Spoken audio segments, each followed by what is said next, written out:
Praise be to Jesus. Hi again, everyone. Charles here with you. Excuse me. Well, here's another story about sexual abuse by the clergy from France. And just to take an aside here for a moment, in the last post, there were a couple of things I wanted to say. One was that, I was saying that we're all sinners, and of course, I do believe that getting another person involved with homosexual acts, deeply scars them, or it can deeply scar them. And, I was comparing that to an alcoholic priest that I happen to know. And, of course, in a way, that's really not very comparable. So, I do want to say that, this particular sin of same-sex, same-sex behavior, is something that stands, over and above a lot of considerations that one might give to other types of sin. The other thing is, I forgot to mention that on December 28th, 2016, the Pope announced that there would be zero tolerance for this type of sexual sin. And, so that's what came out of the Pope's mouth. Now, in reality, the recent synod did not reinforce those words, and they started talking about how complicated it is. And in other words, situation ethics is what's part of the synod document, which, if it's approved by the Pope, becomes magisterium, ordinary magisterium of the Church, which is a teaching document. So, it's another example of the Pope saying one thing, and if he okays this document, which I think we could be like 90 or 95% sure that he will, but I don't want to assume that. I'm just saying that it's most likely that he's going to okay the document, and maybe even put some other things in there, or we really don't know right now.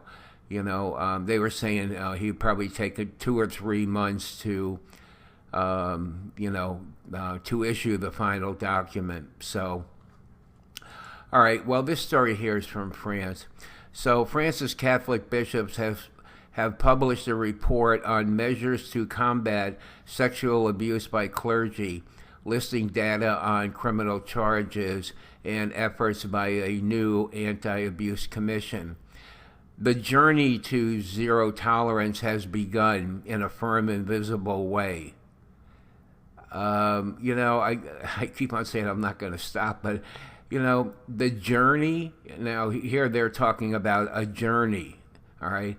Whereas the Pope, like I just said that, there is zero tolerance. In other words, I understand that to be if there are credible allegations against someone, that they are to be, something serious has to happen, like excommunication, or, they can't publicly perform Mass and the sacraments, something like that. Anyway, the journey to zero tolerance has begun in a firm and visible way. Bishop Luc Crépy of Le Puy in Livet, head of the French Church's Permanent Commission for Fighting Pedophilia, said in his introduction.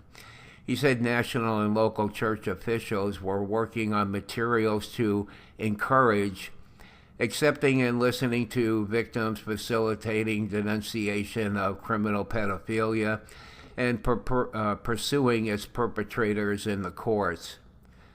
The article goes on, but it's I'm just posting this to say, here are the French bishops saying, okay, now we're on this journey. Well, they've already been told by the Pope that there is zero tolerance. So what these guys are doing, is beyond me. It truly is. Um, well, the article is all about what they got to say, but what are they, the one thing they have to say that's of any value here that I can see is that, quote, the journey to zero tolerance has begun in a firm and visible way. Now, they were supposed to do that starting almost 2 years ago. In other words, there is no journey. The journey part doesn't exist. It's a black and white issue. Okay, well, that's all I'm going to say about this. All right, so we'll talk to you later. Bye.